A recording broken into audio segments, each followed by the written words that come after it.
Hello dear students, स्वागत है आपका इस वीडियो में। और इस वीडियो में हम करेंगे कक्षा 9 का प्रश्नावली 8.1 का प्रश्न नंबर 8।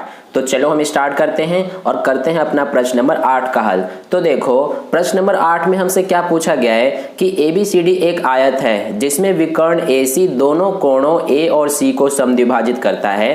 दर्शाइए कि इसमें हमें दो भाग सिद्ध करने हैं। पहले भाग में हमें ABCD एक वर्ग है ये सिद्ध करना है और दूसरे भाग में हमें सिद्ध करना है कि विकर्ण BD दोनों कोणों B और D को समद्विभाजित करता है। तो यहाँ पर मान लीजिए हमारे पास ये एक ABCD आयत दिया गया है, ठीक है। अब इसमें कहा गया है कि जो AC विकर्ण है, ये जो हमारा AC विकर्ण हो गया, ये क्या कर रहा है कि A और C दोनों कोणों को क्या कर रहा है, समद्विभाजित कर रहा है, यानी दो बराबर हिस्सों में बांट रहा है। यानी कि ये कोण जो है इस कोण के बराबर होगा और ये वाला कोण इस कोण के बराबर होगा, ठीक है। ये चीज हमें यहाँ पर दिया गया है और यहाँ पर हमें सिद्ध क्या करना है कि ये जो ABCD है ये एक वर्ग है। पहला हमें ये सिद्ध करना है और दूसरा हमें सिद्ध करना है कि जो एक विकर्ण BD है, यानी कि मान लीजिए ये हमारे पास दूसरा विकर्ण है जिसका नाम है BD। ये जो विकर्ण है इस B और D दोनों कोणों को समद्विभाजित कर रहा है, यानी कि इतना हमारा कोण इसके बराबर होगा और ये यहाँ पर ये वाला कोण इसके बराबर होगा, ठीक है।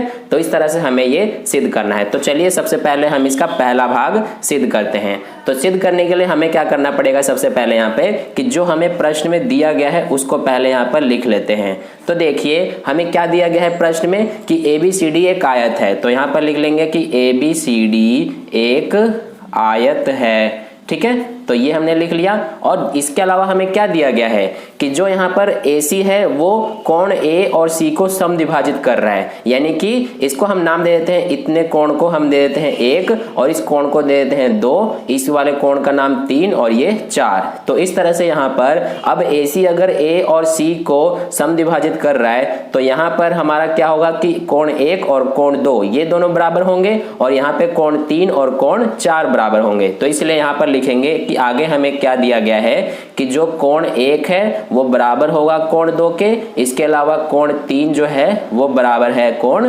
4 के, ठीक है। ये चीज हमें यहाँ पर दी गई है। अब यहाँ से लिख लेते हैं कि हमें सिद्ध क्या करना है। तो देखिए कि हमें इसमें दो चीजें सिद्ध करनी है। पहला यहाँ पर हमें क्या सिद्ध करना है कि ABCD एक वर्ग है। तो यहाँ पर लिख लेंगे कि ABCD एक वर्ग है, एक तो हमें ये सिद्ध करना है और इसके अलावा दूसरा हमें क्या सिद्ध करना है, BD विकर्ण है वो कोण B और D को समद्विभाजित कर रहा है। तो यहाँ पर लिख देंगे कि विकर्ण BD दोनों कोणों कौन कौन से, एक तो हमारा B और दूसरा D, दोनों कोणों B और D को समद्विभाजित करता है, ठीक है। तो इस तरह से हमें एक ये सिद्ध करना है कि ABCD एक वर्ग है और दूसरा कि विकर्ण BD दोनों कोणों B और D को समद्विभाजित करता है, ठीक है। तो इस तरह से ये हुआ। अब यहाँ पर हम करते हैं इसका हल। तो हल करने के लिए ये हमारा पहला भाग है, यानी कि ये हम पहले सिद्ध कर रहे हैं कि ABCD एक वर्ग है।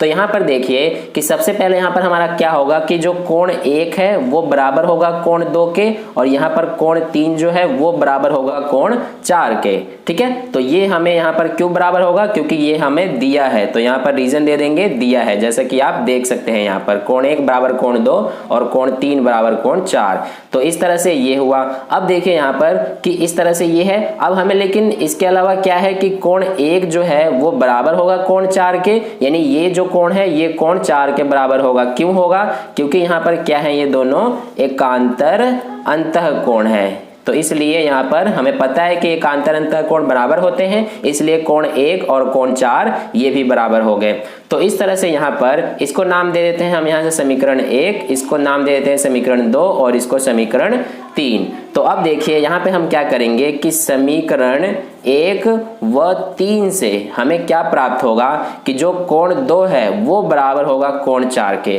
कैसे, जैसे देखें यहाँ पर गौर कीजिए इस पे कि कोण 1 और कोण 2 बराबर है और यहाँ पर कोण 1 कोण 4 बराबर है, यानी कोण 1 और कोण 1 लेफ्ट हैंड साइड बराबर है तो राइट हैंड साइड भी बराबर होंगे, यानी कोण 2 और कोण 4 भी बराबर हो गए, ठीक है। तो इस तरह से ये हुआ।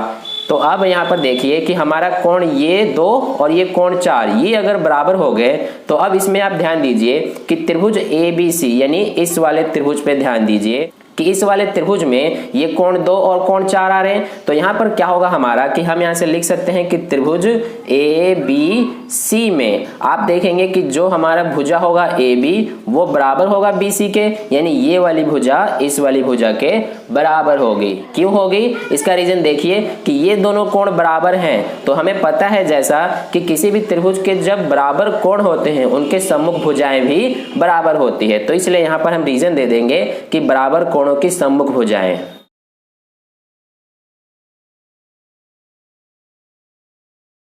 तो इस तरह से ये हमारा यहाँ रीजन हो गया। अब देखिए यहाँ पर कि AB बराबर BC ये हमने सिद्ध कर दिया यहाँ से।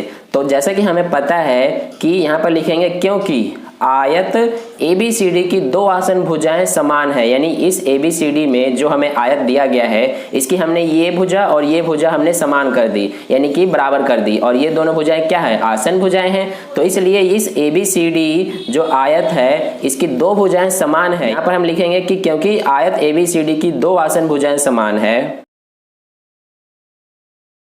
इसलिए यहाँ पर क्या होगा कि जो हमारा ABCD है ये एक वर्ग सिद्ध हो जाता है। ठीक है, क्योंकि क्या है कि यहाँ पर ये ABCD जो ये आयत दे रखा है हमें, इसमें इसकी दो आसन भुजाएं अगर समान हो गई तो इसलिए ये हमारा ABCD एक वर्ग सिद्ध हो जाता है। ठीक है, तो इस तरह से हमारा पहला भाग इसका हल हुआ।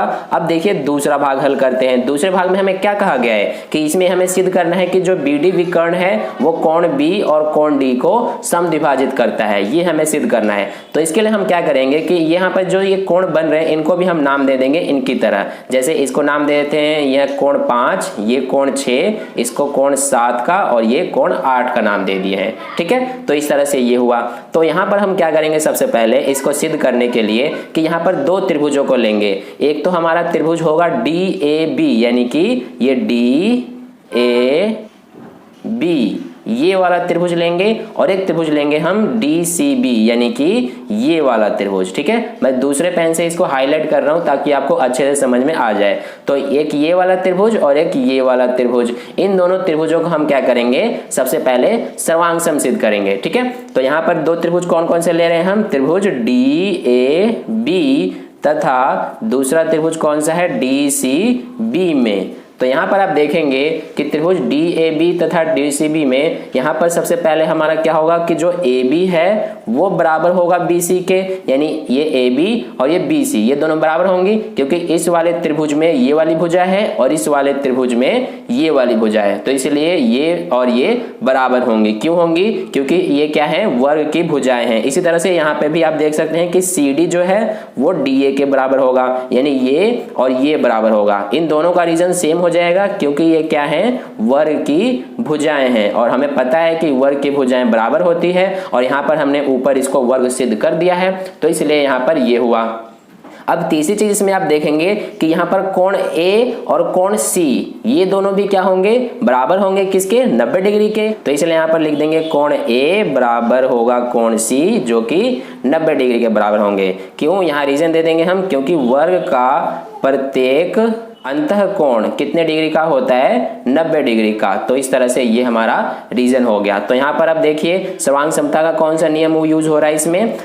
भुजा कोण भुजा, यानी कि SAS सर्वांग समता नियम द्वारा हमारा जो त्रिभुज है कौन कौन सा? त्रिभुज DAB सर्वांगसम हो गया त्रिभुज DCB के। ठीक है, तो इस तरह से हमने दोनों त्रिभुजों को यहाँ पर सर्वांगसम सिद्ध कर दिया।